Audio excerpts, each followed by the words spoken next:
यकीन मानो दोस्तों, ये मुस्लिम देश अगर थोड़े से टाइट हो जाएं और थोड़ा सा एक्शन लेने के मूड में आ जाएं तो बेंजामिन नेतन्याहू एक दिन में अपनी औकात में आ सकता है।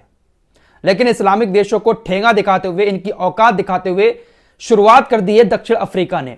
जी हां, दक्षिण अफ्रीका ने बेंजामिन नेतन्याहू के खिलाफ इंटरनेशनल कोर्ट में जाने का प्लान बना लिया है और इंटरनेशनल कोर्ट में जाकर बेंजामिन नेतन्याहू को साउथ अफ्रीका गिरफ्तार करने की मांग करेगा। ये बहुत बड़ी खबर अभी अभी आ रही है।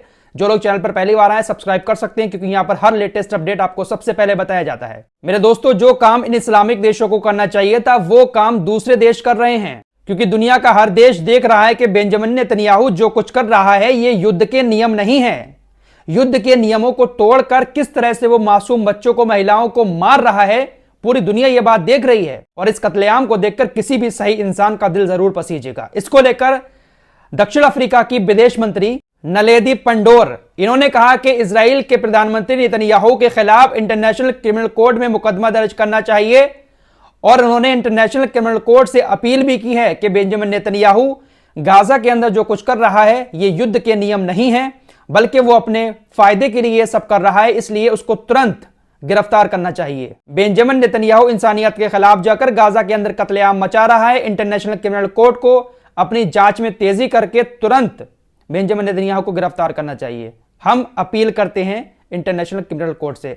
साथ ही साथ उन्होंने इस्लामिक देशों से भी अपील की है कि सभी देश बेंजामिन नेतन्याहू के खिलाफ इंटरनेशनल क्रिमिनल कोर्ट जाएं और वहां पर इसकी गिरफ्तारी की अपील करें। मेरे दोस्तों, जो काम इन इस्लामिक देशों को करना चाहिए था वो काम साउथ अफ्रीका कर रहा है। अगर ये सारे इस्लामिक देश और इनके साथ जैसे साउथ अफ्रीका है, चिली है, जिनका समर्थन फिलिस्तीन और गाजा को है, ये सारे देश अगर इंटरनेशनल कोर्ट में जाकर मुकदमा कर दें तो एक दिन में अपनी औकात में आ सकता है। लेकिन 37 दिन में इन इस्लामिक देशों ने जुमलेबाजी के अलावा कुछ किया भी तो हो यार, कुछ तो किया हो इन्होंने जिससे इजराइल थोड़ा सा दबे। अब ऐसा तो है नहीं कि इजराइल के पास कहीं से कुदरती शक्तियां आ गई हो या नेतन्याहू खुदा बन गया हो। अरे बहुत सारे ऑप्शन हैं इसको औकात में लाने के, लेकिन कोई कदम उठाने वाला भी तो हो। 57 इस्लामिक देश इकट्ठे हुए, नल्ली निहारी पाया और तंदूरी खाई और उसके बाद जुमलेबाजी करके भाग गए। अरे एक्शन कब लोगे यार? गाजा फिलिस्तीन के लोग इनसे जंग लड़ने को नहीं कह रहे हैं कि तुम आकर जंग लड़ो, इसराइल के ऊपर हमले करो, लेकिन बहुत सारे ऑप्शन हैं जो लीगल तरीके से इसराइल के प्रधानमंत्री को दबाया जा सकता है, लेकिन कोई कुछ नहीं कर रहा है। अफ्रीका कह रहा है कि तुरंत इसको गिरफ्तार करना चाहिए।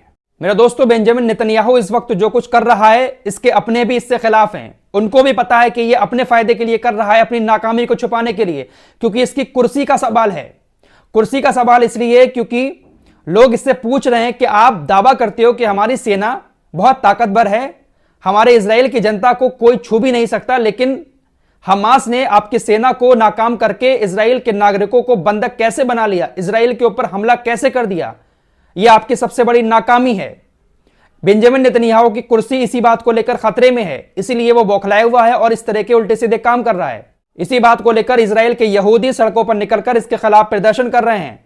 तो इसने देखिए क्या किया, भीड़ को हटाने के लिए जिस वाटर कैनन का इस्तेमाल किया जाता है, तो इसकी पुलिस जो है अपने लोगों के ऊपर ऐसा प्रेशर मार रही है कि वो उड़ जा रहे हैं। तो जिस इंसान को अपनों का दर्द ना हो वो गाजा के लोगों का दर्द क्या समझ सकता है? अपने लोगों पर ही वो अत्याचार कर रहा है। अब नेतन्याहू के इसी सनकीपन को देखते हुए जो वहां की विपक्षी पार्टी है लिकुड पार्टी, उसके एक नेता हैं अवी डिक्टर, उन्होंने बेंजामिन नेतन्याहू की सरकार से एक सवाल पूछा है, क्या यह जायज है जिस तरह से आप गाजा के लोगों को पलायन करने पर मजबूर कर रहे हैं, क्या यह जायज है? इजरायली मंत्री ने कहा यह बिल्कुल भी जायज नहीं है, हम फिलहाल गाजा में नकबा कर रहे हैं और यह गाजा नकबा 2023 है। नकबा का मतलब होता है त्रासदी, तबाही या फिर पलायन। फिलिस्तीनी लोग इन सारी चीजों के लिए नकबा शब्द इस्तेमाल करते हैं।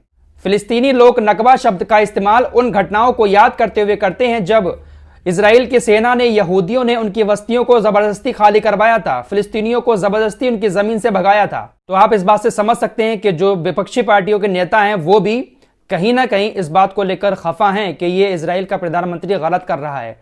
अब देखिए, एक शिक्षक हैं बहुत ज्यादा नामी गिरामी इजराइल के, उन्होंने क्या कहा। इजराइल के एक बहुत बड़े स्कूल की इतिहास की टीचर ने 7 अक्टूबर के हमास के हमलों को सही ठहराया है। इतिहास की यहूदी टीचर ने कहा कि फिलिस्तीनियों के ऊपर जो जुल्म हुआ है उस जुल्म को इतिहास की किताबों में क्यों नहीं लिखा गया है। क्या इजरायली सैनिकों ने फिलिस्तीन की औरतों के साथ बलात्कार नहीं किया था? उन्होंने सवाल पूछा। इजराइल के सैनिकों ने बच्चों का कत्ल नहीं किया था, महिलाओं के साथ बलात्कार नहीं किया था? इन सारी चीजों को इतिहास की किताब में आखिर क्यों नहीं लिखा गया है?